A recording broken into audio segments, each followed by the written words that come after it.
Tirhenka magazine na sathaba sting operation hintopna Assam Rifle gi amot pasing sabak phakre. Tirhenka magazine na sathaba operation hintop haina mingthonba sting operation amada Manipur da posting satluba Assam Rifle officer sing mayumda halakpa matamda masing yamlaba selpham sing purakpa amadi lanthum kaya lepsilamba asi matau karamna sen pairibano haibagi matangda miya mangda sabak phakre. Hairiba operation asida Assam Rifle ADG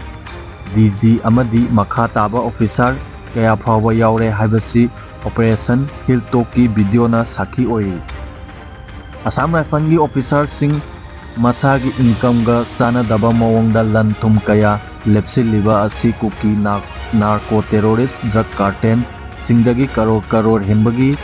drug Karbar Asiga mari Leinarabra yai haina Delhi da base tauba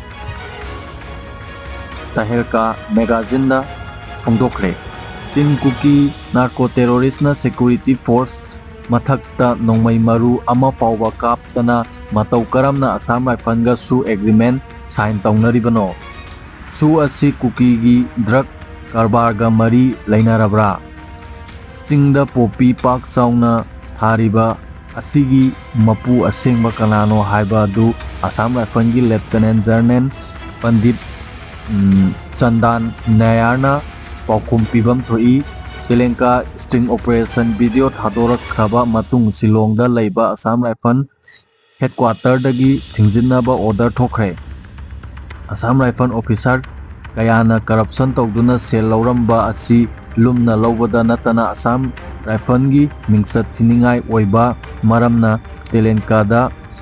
makhoina lawba original footage adu piraktuna senariba officer singi mathakta action lawnaba khangankre hai. Union cabinet na classical thakta loan manga pukhatpada Manipur loan yauraktre. Prime Minister Narendra Modi na mayai tangbal lawduna ngarang pangthokpa Union cabinet mifamda loan manga bu classical language thakta pukhatpada Manipur gi loan yauraktre. Union Minister Aswini Basnapna phongdokpagi matung inna cancer gi oiba top-topa masak leijaba leibak asigi language asi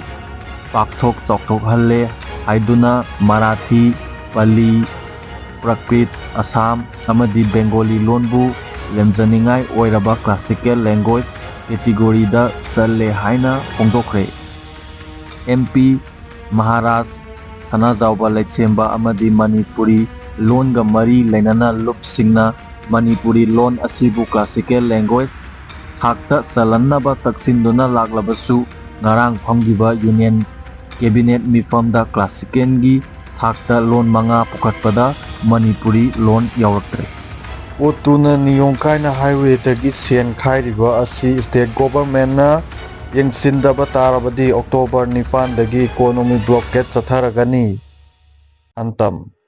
aina yadaba mawongda Committee of Tribal Unity Kotuna National Highway 2 lambida sathok sasin tawriba potsai puba truck amadi highway checkpoint singda maram chadana sen khaibagi thabak sathariba asi on Naga Traitor Association Manipur antamna yaningdaba phongdoragli.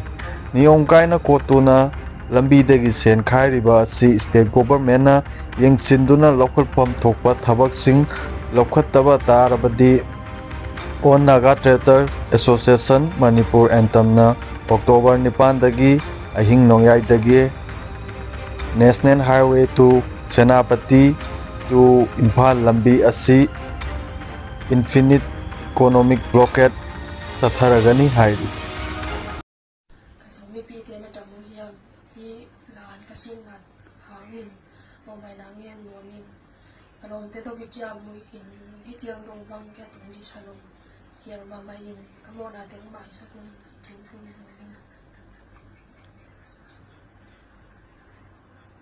Tuna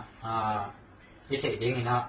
pat be ni la ma isang gam nui na ya do gam dia khai me do mi te dia khai pen aman atwa na atwa piang dia nong san ku piang din te yet lo na ake ta na tua ni na เขียงมือบอนั่นนั่นเลยขายนะกับนั่นนะจังขายนะตัวเป็น ตรงนี้เข้มตัวนะเลยทุ่งมันจอมจะมาตรงนี้เข้มตัวนาที่ฉันละมาหิมันเนี่ยนะสังกำนูตุงะบางอย่างมอกำเสียบางอย่างขุดลงอ่ะยิงกะตรงนี้นะทัวเกมเจียงนะบางเลยที่นี่ถือเป็นอาเซียนเป็นมาเดี๋ยวนี้มาเจนะที่สังกำนูเพียงอ่ะไปนะที่นั่งอ่ะไม่นะออนไลน์ตรงตัวเนี่ยนะวิดีโอตรงตัวเนี่ยนะมองมานะนั่งเงียบเกยเป็นมีปีเตส่งมาไม่จังเล่าไว้ที่นะจานมั้งที่มาเลเซียหุ่นเนี่ยนะในขั้นเลยหลังปอยนะเขามาที่นั่นนะไปนะยาวิดีโอของกีฬาฮิวนี่นะโดมีเตนี่ใช่ยังอ่ะนี่มีน้ำลานตัวกำเดียวคล้ายจีเป็นน้ำเกยขัดด้วยคล้ายเปลี่ยวมาเลยนะโจมีบุปีลานนี่อ่ะนี่ลานอีน้อยอ่ะโจมีเข้มเปลี่ยวกิกูนะที่มันนี่นะโจมีเห็นโจมีเตช่างนะอาจารย์ตาป่วยดอลานะที่มันนี่นะที่ลานชิมโมโดกำเดียวคล้ายชิมโม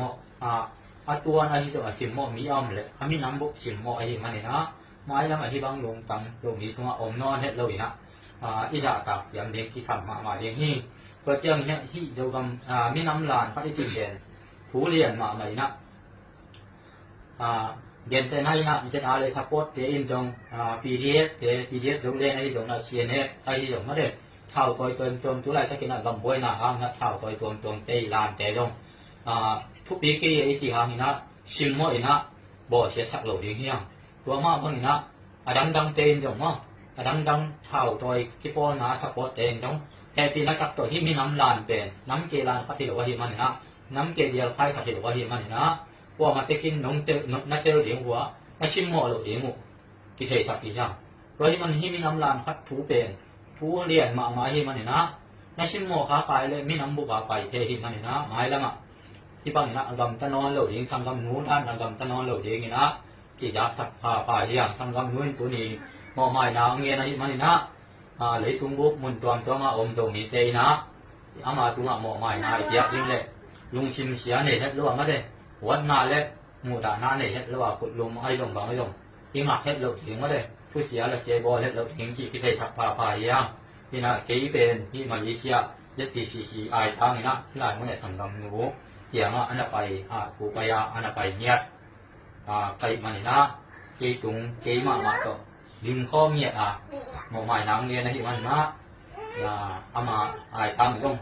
ที่มาเอ็นเจ้ามีบุกตัวหมู่ใหม่นางเงี้ยนึงที่นะที่สังกัดนู้ตัวตัวมีแค่ตัวหมู่ใหม่นายเจี๊ยบนั่นเองนะแต่ปีนาต้องกินหลงพุ่มปีกินยังไงลุงดำเองแล้วมั้งตัวมีแค่